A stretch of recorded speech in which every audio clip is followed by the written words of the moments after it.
الحمد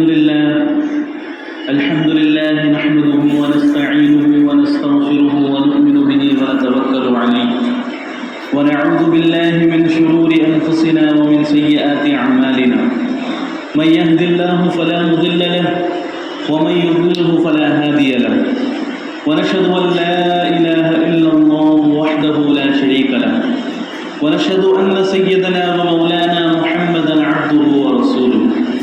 أعوذ بالله من الشيطان الرجيم. بسم الله الرحمن الرحيم. واعتصموا بحبل الله جميعا ولا تفرقوا. صدق الله العظيم. وقال الله تعالى في مقام آخر: ومن يشاقق الرسول من بعد ما تبين له الهدى نوله ما تولى ونصله جهنم وساءت مصيرا. وقال النبي صلى الله عليه وسلم: لا يؤمن أحدكم حتى يكون هواه تبعا لما جئت به، أو كما قال عليه الصلاة والتسليم.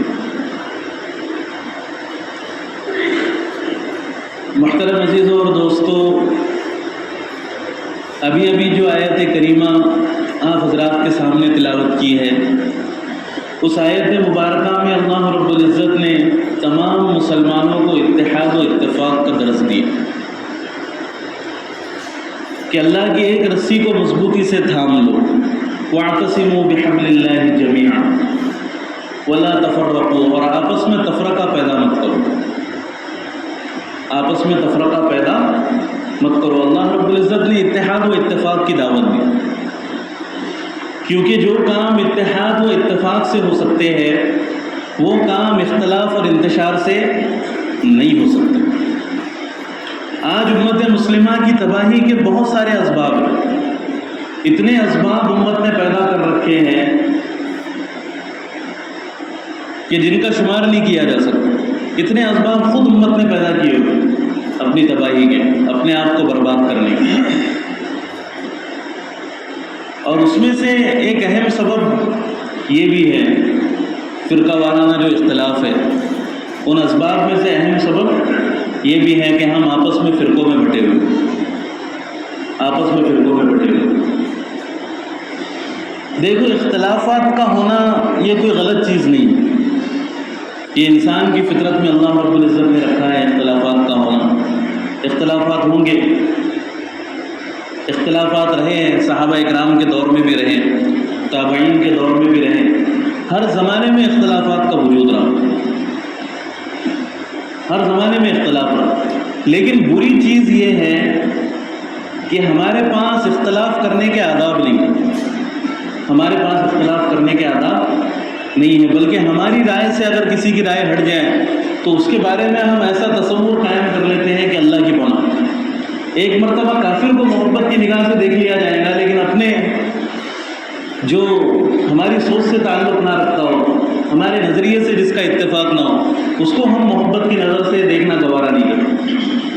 اگر کسی کے سامنے اس کا تذکرہ نکل جائے کسی دوسرے مسلک کے شخص کا، تو ہم ایسا اس کا تذکرہ کریں گے کہ کوئی کافر کا بھی کیا تذکرہ کیا جائے. اتنی نفرت کے ساتھ، اتنی عداوت کے ساتھ، اتنی دشمنی کے ساتھ اس کا تذکرہ ہو، ہے نا. تو یہ ساری چیزیں جو ہیں یہی ہماری تباہی و بربادی کے اسباب ہیں کہ ہمارے پاس اختلاف کے آداب نہیں ہیں، ہے نا. اختلاف کا ہونا یہ کوئی بری چیز نہیں ہے، لیکن اختلاف میں حد سے زیادہ آگے بڑھ جانا، ایک دوسرے کی تکفیر کرنے لگنا، ایک دوسرے کو بالکل حق سے ہٹا ہوا سمجھنا، یہ ساری چیزیں ہمارے لیے مضر. اور یہ بھی کمال کی بات ہے کہ دنیاوی معاملات میں ہم سب متفق ہیں. کوئی شخص ایک دوسرے فرقے سے اس کا تعلق ہے تو اس کی بیٹی فلاں شخص کے نکاح میں آ رہی ہے، ان کی بیٹی فلاں شخص کے نکاح میں آ رہی ہے، آپس میں رشتے جڑ رہے ہیں نا. اس میں کوئی اختلاف نہیں، بھلے ہی وہ کسی بھی مسلک سے کوئی تعلق ہو، اس میں کوئی اختلاف نہیں. کسی کی دکان پر اگر ہمیں جانا ہو تو ہم یہ تفریق نہیں کرتے کہ بھئی یہ کس کی دکان ہے، اس دکان والے کا تعلق کس فرقے سے، کس مسلک سے، یہ چیزیں ہم نہیں دیکھتے. کسی کے ساتھ اگر بزنس میں پارٹنرشپ کرنی ہو تو ہم یہ نہیں دیکھتے کہ بھئی کس مذہب سے اس کا تعلق ہے، کس فرقے سے اس کا تعلق. لیکن جہاں دین کا معاملہ آتا ہے تو ساری نفرتیں وہیں پر آ کر جمع ہو جاتی ہیں، ساری نفرتیں وہی پر آ کر جمع ہو جاتے ہیں. بلکہ اس حد تک نفرتیں ہمارے معاشرے کے اندر بڑھی ہوئی ہے کہ ایسے شرمناک واقعات سامنے آئے ہیں کہ سنانے کو بھی دل نہیں چاہتا.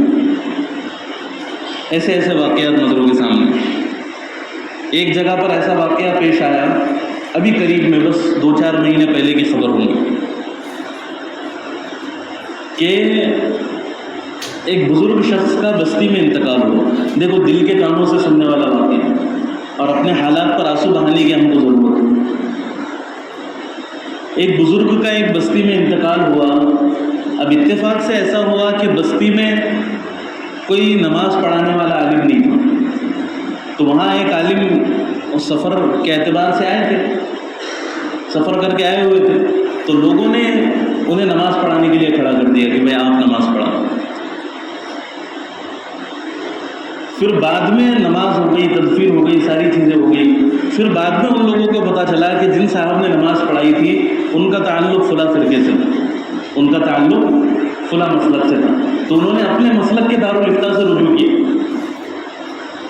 تو وہاں کے مفتی صاحب نے یہ فتویٰ لکھ کر دیا کہ جتنے بھی لوگوں نے نماز پڑھی وہ سب کے سب کافر ہو. جتنے بھی لوگوں نے نماز پڑھی وہ سب کے سب کافر ہو. اور جتنے بھی لوگوں نے نماز پڑھی ہے وہ سارے کے سارے اپنے نکاح دوہرائے، وہ سارے کے سارے اپنے نکاح دوہرائے. اب 60 سال کے بوڑھے وہ نکاح کر رہے ہیں، نکاح کی تجدید. کوئی 70 سال کا بوڑھا ہے وہ نکاح کی تجدید کر رہا ہے نا. سارے گاؤں میں یہی ماحول بن گیا ہے. یہاں تک کہ نیوز والوں تک خبر پہنچی تو باقاعدہ انہوں نے رپورٹنگ کی. ان 70 سال کے بوڑھوں کا انہوں نے انٹرویو لی کہ بھئی آپ دوبارہ کیوں نکاح کریں، دوبارہ کیوں نکاح کریں. یہاں تک کہ جن مفتی صاحب نے یہ فتویٰ دیا تھا ان کے پاس تب وہ شخص گیا انٹرویو لینے کے لیے. تو انہوں نے بھی کہا کہ بھائی میں تو میرے فتوے پہ اٹھا ہوں، میں تو میرے فتوے سے ذرہ برابر بھی ہٹنے کے لیے تیار نہیں. تو یہ کتنی ایک شرمناک بات ہمارے اندر پیدا ہو گئی. اب دنیا کفر جب اس کو دیکھیں گی تو وہ کیا اسلام کی طرف مائل ہو، وہ تو اور زیادہ اسلام سے نفرت کرنا شروع کر دے کہ بھائی یہ تو اپنے بھائیوں کو قبول کرنے کے لیے تیار نہیں ہے. کوئی اگر نماز پڑھا دے تو نکاح دوہرا رہے ہیں، ایک دوسرے پر کفر کے فتوے لگا رہے ہیں. یہاں تک کہ لکھا ہوا تو یہاں تک ہے کہ جو شخص ان کے کفر میں شک کرے وہ بھی کافر ہے نا. تو سارے عالم میں اسلام کا مذاق بنا دیا گیا فرقہ واریت کی وجہ سے، ہے نا. لوگ تعریف تو کیا کریں اسلام کی، الٹا بدگمان ہو رہے. جو لوگ اسلام سے پہلے محبت بھی کرتے تھے تو ان چیزوں کو دیکھ کر کیا ان کے اوپر اچھے اثرات پڑے ہوں، اچھے اثرات پڑے ہوں؟ ہرگز نہیں پڑ سکتے، ہے نا. تو یہاں تک فرقہ واریت کی وجہ سے نوبت پہنچ چکی ہے. اتنے شرمناک واقع. ایک جگہ ایک بستی کا واقعہ ہے کہ وہاں پوری بستی ایک مسلک سے تعلق رکھتی تھی، پوری بستی ایک مسلک سے تعلق رکھتی.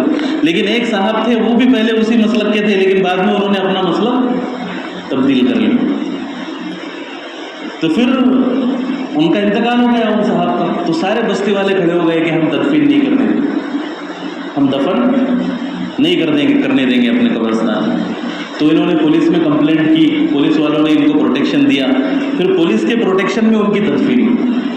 اور معاملہ یہیں پر نہیں تھما، بلکہ جب تدفین ہو چکی، سارے معاملات ختم ہو چکے، تو 1-2 دن کے بعد بستی کے کچھ لوگوں نے ان کو قبر سے باہر نکال کر سڑک پر پھینک دیا.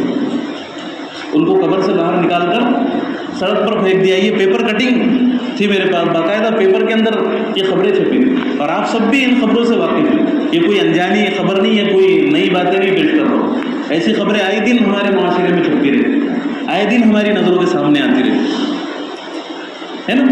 تو یہ تو اسلام کی بات تو کیا، یہ تو انسانیت کی بھی بات کی، یہ تو انسانیت کے بھی خلاف حرکت، انسانیت کی بھی خلاف حرکت ہے نا. جانوروں میں اتنا اتفاق ہوتا ہے، کسی ایک کوے کو مار دو تو بہت سارے کوے پیچھے پڑ جائیں گے، ہے نا. ابھی ایک خبر چھپی تھی کہ ایک مرتبہ، اب ایک مزاحیہ خبر بھی ہے اور حقیقت سے بھی اس کا تعلق، کوئی فرضی خبر نہیں، یہ ہماری عبرت کے لیے، ہماری نصیحت کے لیے، کہ ایک دفعہ یہ مہاراشٹر کا ہی علاقہ ہے، مہاراشٹر میں یہ خبر چھپی تھی اور مہاراشٹر میں یہ واقعہ ہوا کہ ایک مرتبہ کچھ کتوں نے ایک بندر کے بچے کو مارا، کچھ کتوں نے ایک بندر کے بچے کو مارا. تو سارے بندروں نے اس سے انتقام لیا کتوں سے. وہ کیا کرتے, کتوں کو اٹھاتے, درخت کے اوپر چڑھتے اور وہاں سے لے جا کر پھینکتے. تو کم سے کم 8-10 کتے انہوں نے مارے, ہے نا. تو جانوروں میں یہ آپس کی ہمدردی, آپس کی محبت, آپس کی اخوت, یہ ساری چیزیں ان کے اندر پائی جاتی ہیں, یہ ساری چیزیں ان کے اندر ہوتی. لیکن ہم اختلافات میں اتنے زیادہ گر گئے اور اتنی زیادہ نفرتیں ہم نے اپنے دلوں کے اندر پیدا کر لی کہ ہم اتنی بھی ہمدردی کے اور اتنی بھی محبت کے روادار. صرف دنیاوی معاملات اپنے سیدھے کر لیتے ہیں, لیکن جہاں دین کی خدمت کا موقع ہے تو وہاں پر اختلافات ہمارے آڑے آتے ہیں, وہاں پر اختلافات ہمارے آڑے آ جاتے ہیں, ہے نا. تو اس لیے ان تمام فرقہ واریتوں سے ہمیں بچنے کی ضرورت ہے. صحابہ اکرام کے دور میں بھی اختلافات ہوئے. ایک مرتبہ حضرت امیر معاویہ رضی اللہ عنہ اور حضرت علی رضی اللہ عنہ دونوں کے اندر اختلاف ہو, بلکہ دونوں کے اندر جنگ بھی ہوئی, یہاں تک نوبت پہنچی اختلاف کی وجہ سے. تو ایک عیسائی بادشاہ تھا, اس نے حضرت امیر معاویہ کو خط لکھا. حضرت علی رضی اللہ عنہ خلیفہ وقت تھے اور حضرت امیر معاویہ جو تھے وہ خلیفہ نہیں تھے, ان کے پاس طاقت نہیں تھی. تو اس نے سوچا کہ کمزور کڑی ہے کہ میں حضرت امیر معاویہ کو للچاؤں, ان کو لالچ دینے کی کوشش کروں. تو اس نے خط لکھا کہ علی نے تو نعوذ باللہ آپ کے ساتھ بہت ظلم و زیادتی کی, آپ کو آپ کے مرتبے سے ہٹا دیا, آپ کو ذلیل کر دیا. آپ ہمارے پاس آ جائیں تو ہم آپ کو اپنا وزیر خاص بنا لیں, آپ کو بہت بڑا مرتبہ اور بہت بڑا رتبہ ہم دیں, آپ اگر ہمارے پاس آئیں. تو حضرت امیر معاویہ رضی اللہ عنہ نے اس کو بہت سخت جواب دیا. اس بادشاہ اس کو خط لکھا حضرت امیر معاویہ نے کہ اگر تمہیں اسلام کی طرف ذرہ برابر بھی میری نظر سے دیکھا تو میں حضرت علی رضی اللہ عنہ کی فوج میں سب سے پہلے جس شخص سے تجھے مقابلہ کرنا پڑے گا وہ میں ہوں گا. حضرت علی کی فوج میں سب سے پہلے وہ شخص میں رہوں گا جس سے تجھے مقابلہ کرنا پڑے گا. حضرت امیر معاویہ رضی اللہ عنہ نے اس کو ایسا جواب دیا. لیکن آج تو ہم نفرتوں کے اندر ڈوبے ہوئے, اور ان نفرتوں کے اندر ڈوبنے کی وجہ سے جو اہم ترین کام ہے ہمارے کرنے کے, وہ کام ہمارے چھوٹ گئے. سب سے پہلا جو کام ہمارے ذمے ہے وہ اصلاح امت کا. اللہ تعالیٰ نے امر بالمعروف اور نہی عن المنکر ہمارے ذمے لازم قرار دیا کہ اچھی باتوں کا حکم کرو, بری باتوں سے روکو, ہے نا. آج کتنی برائیاں معاشرے کے اندر پھیلی ہوئی ہیں, سود خوری عام ہو چکی ہے, زنا کاری عام ہو چکی ہے نا, ارتداد پھیلتا جا رہا ہے نا. کتنے سارے واقعات ہیں, کتنی ساری چیزیں ہمارے سامنے موجود ہیں, لیکن ان کے اوپر ذرہ برابر بھی توجہ ہماری نہیں ہے. بس ہم ایک دوسرے کو گالیاں دینے میں مصروف ہیں. اور یہ بھی دیکھنے میں آتا ہے کہ انسان کی خود کی عملی زندگی تو بالکل تباہ و برباد, لیکن وہ دوسرے کے اوپر کیچڑ اچھالنے میں لگا. خود کو 5 وقت کی نمازوں کی توفیق نہیں ملتی, ہے نا. نمازیں تو اتنی اہم ترین عبادت ہے کہ اس کے بغیر تو دین کا تصور ہی نہیں, حضرت عبداللہ ابن مسعود, اب اس سے بڑھ کر کیا بات ہوگی, حضرت عبداللہ ابن مسعود رضی اللہ عنہ فرمایا کرتے تھے کہ ہم کسی عمل کے چھوڑنے والے کو کافر نہیں سمجھتے تھے. کوئی عورت اگر بے پردہ نظر آتی تو ہم سوچتے کہ بھائی شاید نئی اسلام میں داخل ہوئی, اسے پردے کے احکام معلوم نہیں, پردے کے مسائل معلوم. کسی کو اگر کوئی عمل کرتا ہوا دیکھتے تو ہم سمجھتے کہ بھائی شاید مسئلہ اس کے علم میں نہ ہو. لیکن جو شخص نماز چھوڑ لیتا تو ہم اسے کافر سمجھنا شروع کر دیتے کہ یہ تو مسلمان ہو ہی نہیں سکتا, بلکہ بڑے بڑے اکابرین کے فتاوی موجود ہیں. حضرت امام احمد بن حنبل رحمۃ اللہ علیہ, جن کی اقتداء سعودی عرب میں کی جاتی ہے, سعودی عرب میں ان کی تقلید کی جاتی ہے, امام احمد بن حنبل رحمۃ اللہ علیہ. تو ان کا فتویٰ ہے امام احمد بن حنبل رحمۃ اللہ علیہ کا کہ جو شخص اس نیت سے سوئے کہ میں فجر کی نماز کے لیے نہیں اٹھوں گا, بلکہ میرا کام 7 بجے ہے, 8 بجے, اس وقت میں اٹھوں گا. اپنے موبائل میں الارم لگائیں 7 بجے کا, 8 بجے کا, فجر کی نماز کا الارم اس کے پاس نہ ہو. تو انہوں نے یہ شیخ بن باز رحمۃ اللہ علیہ کا فتویٰ, جو سعودی عرب کے بہت بڑے عالم گزرے, وہ بھی حنبلی مسلک کے عالم. تو امام احمد بن حنبل کا تو مسلک ہے ہی کہ جو شخص جان بوجھ کر نماز چھوڑ دے وہ کافر ہے. تو شیخ بن باز رحمۃ اللہ علیہ کے پاس یہ سوال آیا کہ حضرت کوئی شخص اگر صبح 7-8 بجے اٹھنے کی نیت کرے کہ میں اپنے کام سے اٹھوں گا لیکن فجر کی نماز کے لیے نہیں اٹھوں گا, تو انہوں نے یہ فتویٰ دیا ہے کہ ایسا شخص کافر ہو گیا. اب اس سے بڑی بات کیا ہو سکتی, اس سے بڑی بات کیا ہو سکتی ہے؟ خود اللہ کے نبی صلی اللہ علیہ وسلم کی صراحت کے ساتھ الفاظ موجود کہ من ترک الصلاۃ متعمدا فقد کفر، کہ جو شخص جان بوجھ کر نماز چھوڑ دے گویا کہ اس نے کفر کیا، گویا کہ اس نے کفر کیا۔ کوئی ہمیں اگر کافر کہہ دے تو کتنا برا لگے گا، ہم برداشت کر لیں گے؟ ہم تو بہت زیادہ تڑپ جائیں گے کہ بھئی تو نے ہمیں کافر کیسے کہہ دیا، تو نے ہمیں کافر کیسے کہہ دیا۔ لیکن ہم اللہ کے حکم کا انکار کر رہے ہیں تو کتنی مرتبہ دن میں اللہ رب العزت کا یہ حکم ہمارے اوپر صادق آتا ہے۔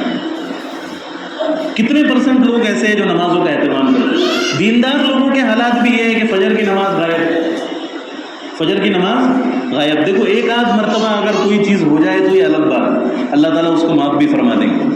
اللہ کے نبی صلی اللہ علیہ وسلم، دیکھو ایک اہم مسئلہ ذہن میں آ گیا، سن لو۔ اللہ کے نبی صلی اللہ علیہ وسلم نے فرمایا کہ 3 لوگ مرفوع القلم ہیں۔ کیا فرمایا اللہ کے نبی صلی اللہ علیہ وسلم نے؟ 3 لوگ مرفوع القلم ہیں۔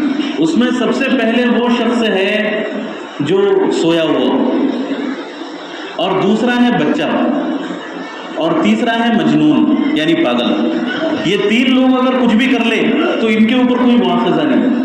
یہ 3 لوگ اگر کچھ بھی کر لے تو کوئی مواخذہ نہیں۔ یہ کوئی پاگل ہے، اس کے پاس عقل ہی نہیں، وہ کچھ بھی کر لے تو اس سے کیا مواخذہ کیا جائے؟ وہ تو دنیا کے قانون میں بھی کہ وہ کچھ بھی کر لے تو اس کو کیا جیل میں بند کرے۔ کوئی بچہ ہے تو بچہ بھی اگر کچھ بھی کر لے تو اس کو بھی کوئی مواخذہ نہیں۔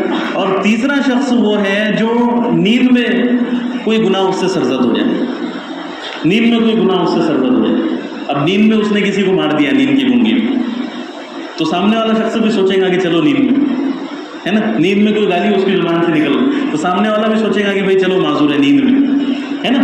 تو اسی طرح نیند میں کوئی حرکت اگر ہو جائے انسان سے تو وہ بھی شریعت کی نظر میں معاف ہے، اس کا گناہ ویسا نہیں ہوتا، اس کا گناہ نہیں ہوتا شریعت کی نظر میں۔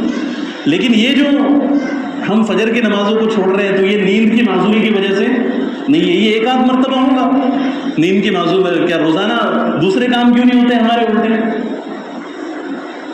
کہ بھئی بیٹا ہم سے کچھ پیسے مانگ رہا تھا، ہم نے نیند میں دے دیے 10,000 روپئے، یہ چیزیں کیوں ہم سے سرزد نہیں ہوتی کبھی نیند، ہے نا؟ ایسے کام کیوں نہیں ہوتے ہم سے نیند میں؟ تو یہ جو فجر کی نمازیں ہم چھوڑ رہے ہیں تو یہ جان بوجھ کر چھوڑنے میں جاتا ہے۔ ہاں نیند کی وجہ سے ایک آدھ مرتبہ اگر چھوٹ جائے، کبھی 15 دن میں، کبھی 20 دن میں، کبھی مہینے میں، کبھی 6 مہینے میں، ایسا نیند کی وجہ سے ہو سکتا ہے۔ خود اللہ کے نبی صلی اللہ علیہ وسلم کے ساتھ یہ واقعہ پیش ہے کہ آپ صلی اللہ علیہ وسلم سفر میں تھے، تو سفر میں تھے، آپ نے ایک جگہ پڑاؤ ڈالا، ایک جگہ قیام کیا، تو آپ صلی اللہ علیہ وسلم کی جو آنکھ کھلی وہ سورج کی روشنی سے آنکھ کھلی، سورج کی روشنی سے آنکھ کھلی۔ تو اللہ کے نبی صلی اللہ علیہ وسلم گھبرا کے اٹھے، حضرت بلال رضی اللہ عنہ کو کہا کہ تم بھی اٹھو اور اس جگہ سے فوراً نکلو، کیونکہ یہ جگہ شیطان کی۔ آپ صلی اللہ علیہ وسلم نے کیا فرمایا کہ یہ جگہ شیطان کی ہے، کیونکہ میری فجر کی نماز میں آنکھ نہیں کھلی۔ پھر آگے جا کر اللہ کے نبی صلی اللہ علیہ وسلم نے وضو کیا اور وہاں جا کر آپ صلی اللہ علیہ وسلم نے اپنی نماز کو قضا کی۔ تو جب نبی صلی اللہ علیہ وسلم کے ساتھ ایسا معاملہ ہو سکتا ہے، اور یہ ایک ہی مرتبہ ثابت ہے اللہ کے نبی صلی اللہ علیہ وسلم سے زندگی، تو کسی کے بھی ساتھ ہو سکتا ہے۔ انسان تو کمزور ہے، اللہ تعالیٰ فرماتے ہیں خلق الانسان ضعیفا، کہ ہم نے انسان کو کمزور بنا کر پیدا کیا ہے نا۔ تو یہ اتفاقی طور پر ہو سکتا ہے، لیکن اگر ہم یہ عذر بنانا شروع کر دیں کہ بھائی ہماری تو نیند ہی نہیں کھلتی، ہماری تو نیند ہی نہیں کھلتی، تو اس کا مطلب یہ ہے کہ ہم نماز کی طلب میں جھوٹے۔ اگر ہمیں پیشاب آ جائے زور سے یا زور سے پاخانہ آ جائے تو پھر کیسے نیند نہیں کھلتی؟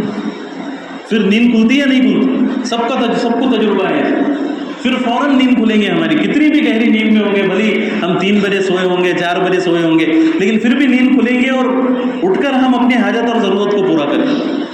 کوئی اہم کام آ جائے، کہیں سفر پہ جانا ہو تو برابر جو آدمی 10 بجے دن میں اٹھنے کا عادی ہوگا وہ 5 بجے اٹھ جائے گا، 4 بجے اٹھ جائے گا، 3 بجے اٹھ جائے گا، جو بھی اس کے سفر کا وقت ہوگا، ہے نا۔ تو ایسے وقت میں کیسے ہماری نیند کھل جاتی؟ تو ہم فجر کی نماز چھوڑنے میں معذور نہیں ہے، ہم فجر کی نماز چھوڑنے میں معذور نہیں ہے۔ اللہ رب العزت یقیناً ہماری اس معاملے میں پکڑ کرے، تو اس لیے اللہ کے عذاب سے ہمیں ڈرنا چاہیے۔ جو شخص فجر کی نماز چھوڑنے کا عادی ہو تو وہ کسی بھی صورت میں دیندار نہیں ہو سکتا۔ اللہ کے نبی صلی اللہ علیہ وسلم کے زمانے میں تو منافقین وہ بھی اس بات کو سمجھتے تھے جو آج مسلمانوں کے سمجھ میں نہیں آیا، جو آج مسلمانوں کے سمجھ میں نہیں آ رہی. منافقین یہ سمجھتے تھے کہ اگر ہم ایک بھی نماز میں غیر حاضر رہے تو مسلمانوں کے اوپر ہمارا راز کھل گیا. تو کوئی منافق بھی ہوتا اور منافق اتنا معذور ہوتا کہ اس کے اندر چلنے کی طاقت نہیں ہوتی تو وہ دو مسلمان اس کو گھسیٹتے ہوئے مسجد میں لاتے تھے اور وہ اس حالت میں آ کر نماز پڑھتا تھا مسجد کہ کہیں میرا راز نہ کھل جائے, کہیں میرا راز نہ کھل جائے. تو اتنے برے حالات ہیں امت محمدیہ کے, ہمارے معاشرے کے اتنے برے حالات ہیں کہ دین کا جو سب سے اہم فریضہ ہے نماز, اس میں ہمارے یہ حالات ہے کہ 95% مسلمان چھوڑ چکے ہیں. تو اس کی تبلیغ کی ہمیں توفیق نہیں ملتی کہ امت کو کس طرح نماز کی طرف لایا, امت کو کس طرح نماز سے جوڑنے کی فکر کی جائے, کس طرح یہ امت نماز پڑھنے والی بن جائے, کس طرح فجر میں نمازیوں کی تعداد بڑھ جائے. اس کے بارے میں کبھی ہم غور و فکر کر کے نہیں بیٹھیں گے. لیکن فرقہ واریت اتنی زیادہ ہمارے اندر ہے کہ ایک دوسرے کو گالیاں دیتے ہوئے گھومیں, ایک دوسرے کو گالیاں دیتے ہوئے گھومیں. کتنے اہم کام ہمارے چھوڑ گئے. زکوٰۃ کا مسئلہ, کتنے شرم کی بات ہے کہ آج زکوٰۃ کے مسائل بتانے پڑ رہے ہیں. ایک اہم فریضہ ہے زکوٰۃ. جس طرح نماز ہمارے اوپر فرض ہے اسی طرح زکوٰۃ بھی ہمارے اوپر فرض ہے. اس سے امت محروم ہے. اگر مسلمان صحیح طریقے سے زکوٰۃ نکالنا شروع کر دے تو امت کے بہت سارے لوگ مرتد ہونے سے بچ جائیں گے, بہت سارے لوگ مرتد ہونے سے بچ جائیں گے. اللہ کے نبی صلی اللہ علیہ وسلم کا فرمان ہے کہ کاد الفقر ان یکون کفرا, کہ فقر ایسی بری چیز ہے کہ انسان کو کفر تک پہنچا دے. فقر ایسی بری چیز ہے جو انسان کو کفر تک پہنچا دیتی. اب کتنے لوگ ایسے ہیں ہمارے معاشرے میں, کتنی بیوہ عورتیں, کتنی مطلقہ عورتیں, کیسے غریب غربا ہمارے درمیان میں موجود ہے, لیکن کبھی ہمارے دلوں میں ان کی فکر پیدا نہیں کہ ہم اپنی زکوٰۃ کو صحیح طریقے سے نکالنے کی کوشش کریں. چلو ان کا مسئلہ تو بعد میں, لیکن سب سے پہلے ہمارا مسئلہ ہے کہ ہم اپنی زکوٰۃ ادا کریں. تو ہم کو زکوٰۃ کے مسائل معلوم کرنے کی فکر نہیں ہے. وہ ایک مثال مشہور ہے نا کہ اس جگہ کا پتہ ہی کیوں پوچھنا جہاں جانا ہی نہیں, اس جگہ کا پتہ ہی کیوں پوچھنا جہاں جانا ہی نہیں. تو ہم کو دین پر عمل ہی نہیں کرنا ہے تو اس کے مسائل ہی کیوں پوچھنا, خواہ درد سب ہے نا. ہم کو عمل کرنا ہوگا تب ہم مسائل پوچھیں گے یا مسائل سیکھنے کی کوشش کریں گے. لیکن ہم کو عمل ہی نہیں کرنا ہے تو پھر ہم مسائل پوچھنے کی ضرورت ہی کیا ہے. اور اگر عمل کرنا ہوگا تو پھر ضرور مسائل پوچھنے کی نوبت آئے گی. ہم کو اپنے گھر کی تعمیر کرنی ہوگی تو ہم ضرور انجینئر کے پاس جائیں گے کہ بھائی میرا گھر بنانا ہے, اس میں کیا کیا کروں, کیا کیا چیزیں لگیں گی. ضرور ٹھیکیدار کے پاس جائیں گے کہ بھائی کتنے میں بنے گا, کیا ہوگا, کیا کیا خرچ آئے گا, کیسے بنانا پڑے گا, کیسے کرنا پڑے گا, ضرور جائیں گے. اور جس کو بنانا ہی نہیں ہے, صرف زبانی دعوے ہے کہ نہیں بھائی میں تو 10 منزلہ بلڈنگ بناؤں, تو اس کو کسی سے کیا پوچھنے کی ضرورت. وہ تو بس دیں گے مارتا رہے ہے نا, اپنی بڑائی ہانکتا رہے, اس کو کیا مطلب. دیکھو جو شخص نیند میں ہے, سویا ہوا ہے, تو اس کو جگانا آسان ہے. جو شخص سویا ہوا ہے اس کو جگانا آسان ہے. جو حقیقت میں سویا ہے اس کو تھوڑا دھکا لگاؤ, تھوڑا سا پانی ڈال دو اس کے چہرے پر تو وہ اٹھ جائیں.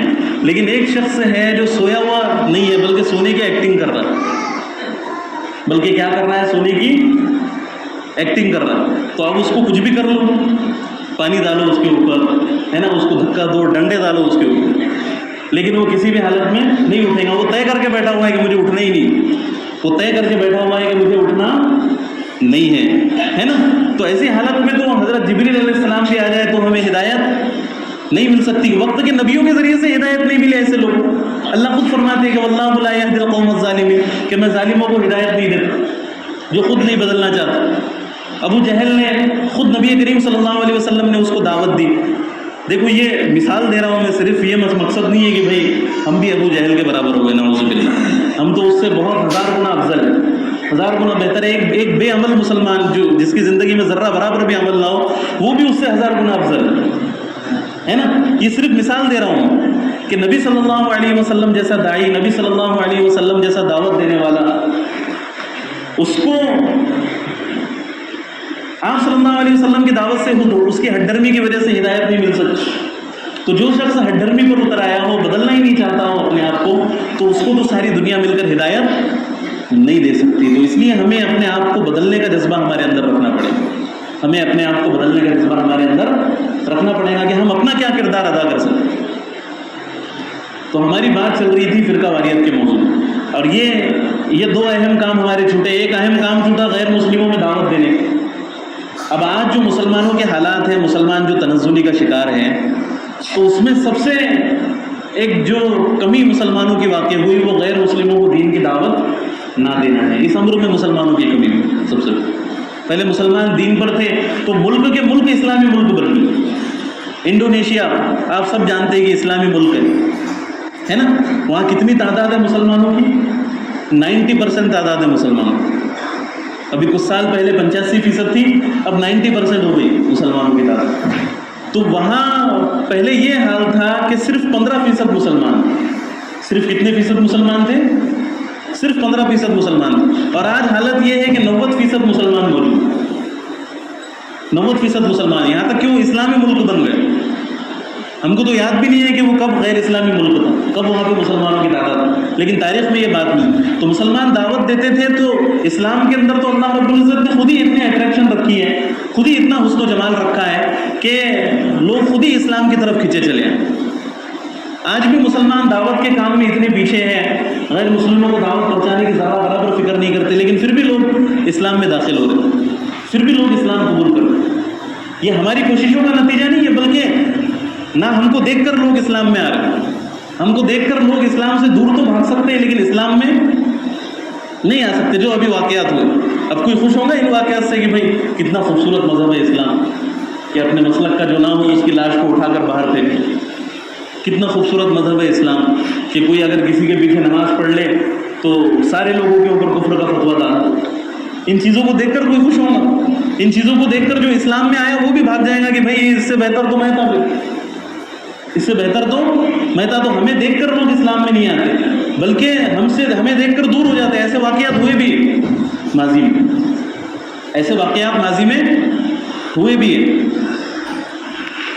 تو اسلام میں خود اللہ رب العزت نے ایسی کشش رکھی ہے. تو ہم دعوت دینے کا کبھی تصور بھی نہیں کرتے کہ جتنے بھی غیر مسلم ہیں ہم ان کے حق میں بددعائیں تو کرتے ہیں لیکن ان کو دعوت پہنچانے کی فکر نہیں کرتے. تو یہ بھی قیامت کے دن ہمارا گریبان پکڑ ہے. امام غزالی رحمۃ اللہ علیہ نے لکھا ہے کہ اگر ساری دنیا کافر ہو, اگر ساری دنیا کافر ہو اور تم صرف ایک اکیلے مسلمان ہو تو تمہاری ذمہ داری ہے کہ تم ان سب کو دعوت دو.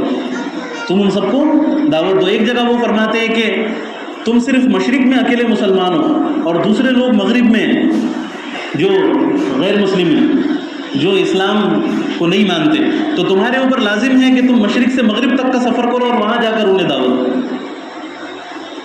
اتنی اہمیت. یہ چیزیں چھوٹ گئی, ایک دوسرے کو گالیاں دینے میں لگی. اور دیکھو اس کی وجہ بھی یہ ہے, اب ایک اہم بات, بہت اہم بات عرض کر رہا ہوں, کہ جو حدیث بیان کی جاتی ہے کہ اللہ کے نبی صلی اللہ علیہ وسلم نے فرمایا کہ بنی اسرائیل 72 فرقوں میں تقسیم ہو گئے, 72 فرقوں میں تقسیم ہو گئے, اور میری امت میں اس سے بھی زیادہ فرقے ہوں گے, میری امت میں اس سے بھی زیادہ فرقے ہوں گے. تو صحابہ اکرام نے پوچھا اور اس میں سے ایک فرقہ صرف جنت میں جائیں گے. تو صحابہ اکرام نے پوچھا کہ یا رسول اللہ وہ کون سا فرقہ ہو؟ تو اللہ کے نبی صلی اللہ علیہ وسلم نے فرمایا کہ ما انا علیہ و اصحابی, کہ جس پر میں ہوں اور میرے صحابہ ہیں صرف وہ فرقہ جنت میں جائیں گے, جس پر میں ہوں اور میرے صحابہ ہیں. تو اللہ کے نبی صلی اللہ علیہ وسلم نے کسی فرقے کا کوئی نام یہاں پر ذکر نہیں فرمایا کہ بھائی دیوبندی جنت میں جائیں گے, بریلوی جنت میں جائیں گے, اہل حدیث جنت میں جائیں گے, ہے نا. کسی مسلک کا کسی فرقے کا نام اللہ کے نبی صلی اللہ علیہ وسلم نے یہاں پر ذکر نہیں فرمایا. ورنہ اگر ایسا ہوتا تو سبھی اپنے اوپر لیبل لگا لیں کہ بھائی میں تو اسی سے ہوں, سبھی اپنے ساتھ اس نام کو جوڑ لیتے, ہے نا. تو اس سے مراد ہم کیا لیتے ہیں کہ بھائی ہمارا جو مسلک ہے وہی برحق ہے, بس ہم جنت میں جائیں گے اور باقی جتنے بھی ہیں وہ سب جہنم میں جائیں گے, ہے نا. تو اس سے مراد یہ نہیں ہے. یہ جو جتنے بھی اختلافات ہیں, یہ مسلک کے جتنے بھی جو 4-5 جماعتیں ہمیں نظر آتی ہیں, تو ان کے اختلافات اتنے بڑے اختلافات نہیں ہیں کہ اس کی وجہ سے وہ کفر تک پہنچ جائیں. چھوٹے چھوٹے اختلافات ہیں, فروعی اختلافات. اب جیسے مثال کے طور پر رفع یدین کا مسئلہ ہے نا, میں بحث نہیں چھیڑنا چاہتا کوئی اور نہ کسی مسلک کے بارے میں کچھ کہنا ہے, بلکہ ایک مثال کے طور پر یہ لیا رفع یدین کا معاملہ. مثال کے طور پر یہ مثال سامنے آ گئی کہ رفع یدین کا مسئلہ کیا ہے؟ سنت کا مسئلہ ہے. رفع یدین کا جو مسئلہ ہے نا, صحابہ اکرام سے دونوں چیزیں ثابت ہیں, لیکن اس کو اتنی بحث کا مدعا بنائیں گے, اتنی زیادہ اس کے اوپر بحث ہوں گی کہ اسی کی وجہ سے اب جو جس کا اختلاف اس میں ہے, اس مسئلے میں جس کا اختلاف ہے, تو اس کو بھی کافر قرار دینا شروع کر دیں کہ بھئی یہ فلاں مسلک کا ہے تو ہم جنت میں جائیں گے اور فلاں جو ہے وہ جنت میں نہیں جائیں گا. تو اس سے مراد وہ فرقے نہیں ہے, یہ فرقے نہیں ہے, یہ مسالک ہیں, ہے نا. جیسے مثال کے طور پہ ایک مثال لے لو, اب اکولا جانا ہے ہم سب کو, اور اکولا جانے کے الگ الگ راستے ہیں نا, لیکن سب راستے کہاں پہنچ رہے ہیں؟ اکولا. تو سب کی منزل مقصود ایک ہی. راستوں میں فرق ہو سکتا ہے, راستوں میں فرق ہو سکتا ہے, تھوڑے بہت فرق کی گنجائش ہے, لیکن آخر میں جو ہائی وے ہوگا, جو بائی پاس ہوگا, جو اکولے سے جڑا ہوگا, تو وہاں تو سب گاڑیاں آ کر مل جائیں گی. تھوڑے بہت اگر دائیں بائیں ہو گئے تو اس سے فرق نہیں پڑتا فروعی مسائل.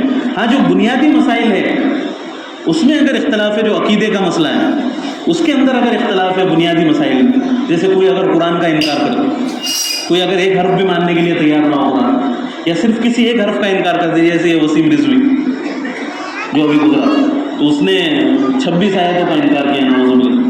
تو وہ تو ہندو دھرم تو بعد میں قبول کرتا, وہ پہلے ہی اسلام سے خارج ہو گیا, وہ پہلے ہی مرتد ہو گئے, اس کو اسلام سے الگ سے نکلنے کی ضرورت نہیں تھی, وہ تو پہلے ہی خارج از اسلام ہو چکا. تو جو قرآن و حدیث میں بنیادی تحریف کرے, جو بنیادی عقائد میں جس کے اوپر ہمارے ایمان کا دار و مدار ہے, اس میں اگر اختلاف ہے تو وہ پھر فرقے کے اندر داخل ہے, وہ فرقے کے اندر داخل ہے. وہ ایسا فرقہ ہوگا جو جہنمی فرقہ ہوگا. فرقوں سے مراد یہ تو جتنے بھی ہمارے سامنے موجود ہیں تو یہ تو سب اہل سنت والجماعت, چھوٹے موٹے اختلافات کی وجہ سے یہ تبدیلیاں نہیں ہوتی ہے نا. تو یہ بات ہمیں ذہن نشین کرنے کی ضرورت ہے. آج اسی وجہ سے امت میں نفرتوں کا ماحول بنا ہوا ہے, نفرتوں کا ماحول بنا ہوا ہے, ایک دوسرے کی صورت دیکھنے کے لیے تیار ہے نا. اور ہمیں ایک دوسرے کا دین کے کام میں معاون و مددگار بننا چاہیے. ایسا نہیں کہ کوئی دین کا کام کر رہا ہے تو اس کی مخالفت کرنا شروع کرو کہ میں جو کر رہا ہوں وہی صحیح ہے, اور باقی جو کوئی دین کی خدمت کر رہا ہے تو وہ غلط ہے. ہمیں تو خوشی ہونی چاہیے کہ بھائی یہ کام بھی کوئی کر رہا ہے, کوئی دفاعی خدمات انجام دے رہا ہے. اب جیسے ابھی بلڈ ڈونیشن کیا گیا, اور بہت سارے کام رفاعی کام ہوتے ہیں. کوئی اگر کسی دوسرے چیز کی خدمت کر رہا ہے, کوئی دوسرے طریقے سے خدمت کر رہا ہے, تو ہمیں تو خوش ہونا چاہیے کہ بھائی یہ ہمارے کام میں ہمارے معاون و مددگار ہے, یہ ہمارے کام میں ہمارے معاون و مددگار ہے. ایک مالی ہے, اس نے اپنے نوکر کو یہ حکم دیا کہ بھائی میرا یہ ایک باغ ہے, اس باغ میں تم کو درخت لگانا ہے نا. اب وہ اپنے کام کے اندر لگ گیا درخت لگانے. اب 2-4 لوگ اور آ گئے. اب ان کا طریقہ اس سے تھوڑا سا ہٹ کر ہے, الگ ہے, لیکن وہ بھی باغ لگانے میں, پھل لگانے میں اس کی مدد کر رہے, درخت لگانے. تو یہ جو مالی ہے یہ ان کے آنے سے خوش ہوں گا یا ناراض ہوں گا, یا ان کو ڈنڈے مار مار کر بھگائیں گے کہ بھائی تم میرا کھیت برباد کر رہے. بلکہ خوش ہونا کہ چلو میرا کام 10 دن میں مکمل ہونا تھا, میں اگر اکیلا کرتا تو, لیکن یہ لوگ بھی ہمارے معاون و مددگار بن گئے, یہ لوگ بھی ہمارے معاون و مددگار بن گئے ہے نا. تو یہ کام جلدی ہو جائے تو وہ تو خوش ہونا پھر ہے نا, کیونکہ یہ ہم دکانداریاں لے کر نہیں بیٹھے ہوئے, بلکہ دین کو غالب کرنا, دین کو پھیلانا, یہ ہمارا مقصد. اگر دکانداری ہے تو پھر قریب میں کوئی دکان اگر کھول لے تو پھر ہمیں ناراض ہونا چاہیے کہ بھائی میرا بیوپار اچھا چل رہا تھا, اس نے قریب میں دکان کھول دی. لیکن اگر دکانداری نہیں ہے تو پھر تو ہمیں خوش ہونا چاہیے کہ بھئی یہ تو ہمارے کام میں معاون و مددگار بن رہا ہے, یہ ہمارے کام میں معاون و مددگار بن رہا ہے. تو اس لیے نفرتوں کو چھوڑ کر ہمیں ایک دوسرے کا معاون بننے کی ضرورت ہے, اور اتحاد و اتفاق کو اختیار کرنے کی ضرورت ہے. بس کچھ باتیں تھیں جو آپ حضرات کی خدمت میں عرض کر دی گئی. کہنے سننے میں کوئی کوتاہی ہوئی ہو تو اللہ رب العزت اپنے فضل سے معاف فرمائے, اللہ تعالیٰ اپنے فضل سے معاف فرمائے, اور ہم تمام کو اس پر عمل کرنے کی توفیق عطا فرمائے, اور ہم تمام کو نمازوں کے اہتمام کی, دین کی بنیادی چیزوں پر عمل کرنے کی توفیق عطا فرمائے.